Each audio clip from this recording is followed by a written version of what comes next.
शिवछत्रपती यांचं पूर्वजरोत म्हणजे छत्रपती शिवाजी महाराज यांच्या जन्माआधीचा क्षत्रिय कुळाचा इतिहास. प्रौढ प्रतापनिधी क्षत्रिय कुलावतंस छत्रपती शिवाजी महाराज यांचा जन्म भोसले नामक एका नामांकित कुलात झाला. हे क्षत्रिय घराणे देवराजी महाराणा ह्या नावाच्या एका राजपूत राजाने महाराष्ट्रात स्थापिले. या महाराण्याची पूर्वपाठिका हिनेप्रमाणे आहे. अयोध्या प्रांतात सिसोदे नावाचे सूर्यवंशी राजे राज्य करीत असत. त्यापैकी कोणी एक पुरुष नर्मदा नदीच्या दक्षिण तीरी येऊन तेथे स्वतंत्र राज्य संपादून राहिला. पुढे शालिवाहन नामक शकर्ता राजा झाला. त्याने ह्या पुरुषाच्या वंशातील एका राजाला पराजित करून त्याचे राज्य हरण केले. त्या समयी राजपत्नी आपल्या एक 5-6 वर्षाचा पुत्र घेऊन नर्मदा नदीच्या उत्तर भागी मेवाड प्रांतात विंध्य पर्वताजवळ गेली आणि तेथे एका ब्राह्मणाच्या घरी आपल्या पुत्रास गायी राखायचं ठेवून त्यांच्या आश्रयाने राहिली. याप्रमाणे गायी राखीत असता ह्या मुलास एके जागी पुरलेले पुष्कळ द्रव्य सापडले. ते त्याने त्या ब्राह्मणास दाखवून आपण कोण, कोठून आलो वगैरे सर्व वर्तमान विदित केले. मग त्या ब्राह्मणाने त्या स्वराज्य स्थापनेची कामी मनापासून सहाय्य केले. तो पहाडी मुलूक बिल्लींच्या हाती होता. त्यांच्यापाशी लढून त्यांनी त्यास पादाक्रांत केले व त्या पहाडात एके स्थळी भवानीचे देवालय होते. त्यांच्याजवळ एक किल्ला बांधून त्याचे नाव चित्रकूट असे ठेवले. भवानीच्या देवालयाचा जीर्णोद्धार करून त्या किल्ल्यास आणखी एकलिंगी साहेबांचे देवालय त्यांनी बांधले. त्या पुरुषाच्या वंशजांनी चित्रकूटात 500 वर्ष राज्य केले असे म्हणतात. हा चित्रकूट किल्ला चितोड या नावाने इतिहासात प्रसिद्ध झाला. पुढे दिल्लीस यवनी बादशहात झाली. तेव्हा यवन बादशहाची राजपूत राजांनी वारंवार युद्धे होऊ लागली. कित्येक हिंदू राजे यवन शत्रूपुढे हतबल होऊन त्यांचे अंकित होऊन राहिले. चितोडच्या राजपूत राजांशी या दिल्लीच्या बादशहाची अनेक वेळा सामूहिक संग्राम झाला, परंतु त्यांनी शत्रूस पुष्कळ वर्ष मुळीच दाद दिली नाही. स्वराज्य व स्वातंत्र्य याचे रक्षण त्यांनी मोठ्या शौर्याने केले. सन 1275 च्या सुमारास चितोडच्या गादीवर लक्ष्मणसिंह नामक महाराणा बसला. त्याचा चुलता भीमसिंग राज्यकारभार पाहत असे.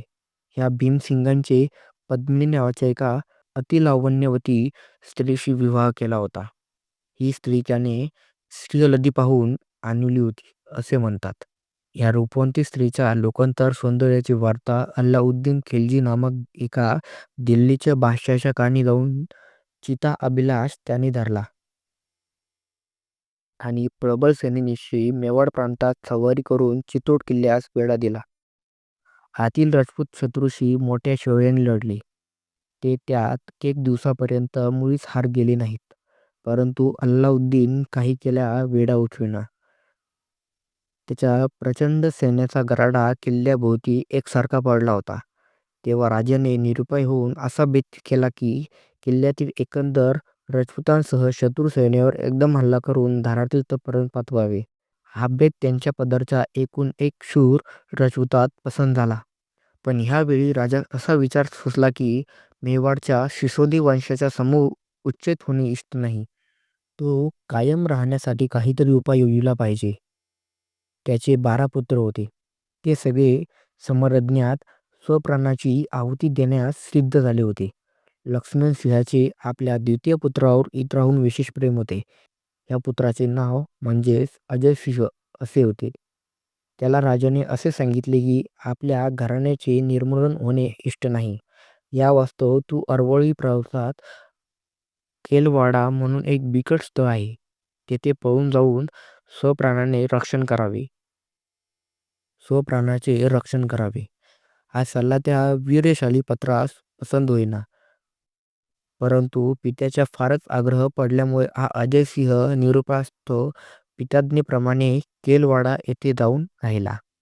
इकडे राजा आपला आत्मजनांसह शत्रूच्या सैन्यावर तुटून पडला. या रणयुद्धात 1400 राजपूत प्राणास मुकले. किल्ला शत्रूच्या हाती लागला. आतील सर्व चीजवस्तू यवनाने लुटून नेल्या व सर्व राज्यचिन्हांचे हरण केले. किल्ल्यात एक भव्य नौबत होती. ती व किल्ल्यात पसरणशी धातूंचे दरवाजे होते, ते त्यांनी काढून नेले अजय सिंहाने वर सांगितल्याप्रमाणे पळून जाताना आपले ज्येष्ठ बंधूंचा अल्पवयीन पुत्र हमीर सिंह याचबरोबर नेले होते. पुढे त्यांनी लोकांची जमावजमाव करून आपले बरेचसे राज्य पुन्हा काबीज केले. हमीर सिंह वयात येऊन मोठा पराक्रमी निमजला. अजय सिंह हा मोठा धर्मशील होता. त्याचे ह्या आपल्या पुतण्यावर फार प्रेम असे. या वास्तव त्याने त्याला त्यांच्या वडिलांच्या गादीवर बसवून आपण त्यांचा कारभार पाहू लागला. त्यांनी राजनगर म्हणून दुसरा एक किल्ला बांधून तिथे आपली गादी स्थापली. कारण चित्तूर येथील नौबत वगैरे राजचिन्हे शत्रूच्या हाती गेली होती. ती परत मिळवण्यापर्यंत त्या किल्ल्याची पायरी चढायची नाही, अशी त्यांनी प्रतिज्ञा केली होती. ज्या शत्रूच्या पायी आपल्या घराण्याचा असा भयंकर संहार झाला व वडिलांच्या राजधानीची असा धुव्वा उडाला, त्याचा पुरा पराभव करून सूड उगवण्यापर्यंत आपली निशाणे मागे चालवावी, ताटात भोजन करू नये, पलंगावर निद्रा करू नये, श्रमसू करू नये, असा त्यांनी नियम केला. ह्या यवनद्वेष त्या शिसोदे राजवंशाचे पुढे असाच चालविला. त्यांनी जागजागी आपली ठाणी बसवून व नवे किल्ले बांधून स्वसहस्राब्दी पुष्कळच केली व उदयपूर येथे आपली गादी स्थापून स्वतः रक्षण केले. अजय सिंह मरण पावल्यानंतर त्यांचा पुत्र छजनसिंह याने असे मनात आणले की राज्य विभागाने आपल्या चुलत भावाशी कलह करीत बसण्यात काही अर्थ नाही. बाहुबली करून नृत्य राज्य संपादन करण्यास वास्तविक पुरुषार्थ आहे, असा पोक्त विचार करून हा शूर पुरुष दक्षिणेकडे आला. त्याने सोंदवाड प्रांत काबीज करून आपली गादी तिथे स्थापली. या महाराणाच्या वंशात दिलीपसिंहजी महाराणा, सिंहजी महाराणा, भोसाजी महाराणा व देवराजी महाराणा असे राजे अनुक्रमे झाले. ह्या सर्वांनी यवनांशी सतत युद्ध करून स्वराज्य कायम राखले. परंतु पुढे देवराजी महाराणा यवनांच्या सतत होणाऱ्या त्रासाने जेसीस येऊन स्वराज्याचा त्याग करून दक्षिणे देशी आला व कृष्णा आणि भीमा या नद्यांच्या ते पाळी करून कसा बसा युगशेष करू लागला, म्हणजेच त्या ठिकाणी राहू लागला.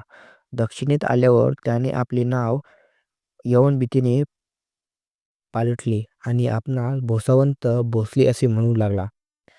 या शूर पुरुषाच्या मनात व प्रांती साधल्यास पुन्हा स्वराज्य स्थापायचे होते, परंतु जिकडे तिकडे यवनांचे प्राबल्य असे असल्याकारणे त्याचा हा उद्देश सिद्धीस गेला नाही. तेव्हा शेवटी त्यास सिमनापूरची पाटीलकी मिळून स्वस्थ राहावे लागले. यांच्या वंशजांनी पुढे खानवट, हिंगणी, बेर्डी, देऊळगाव, चिंती, वेरूळ, बनसेंद्र, कळसावावी, मुंगीपैठण, नानसगाव,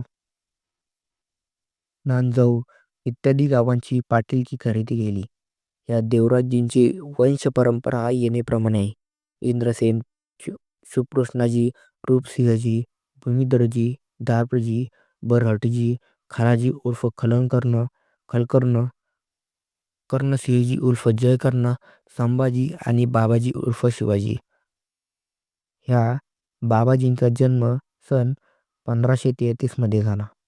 बाबाजी मोठा सदाचारी व धर्मशील होता.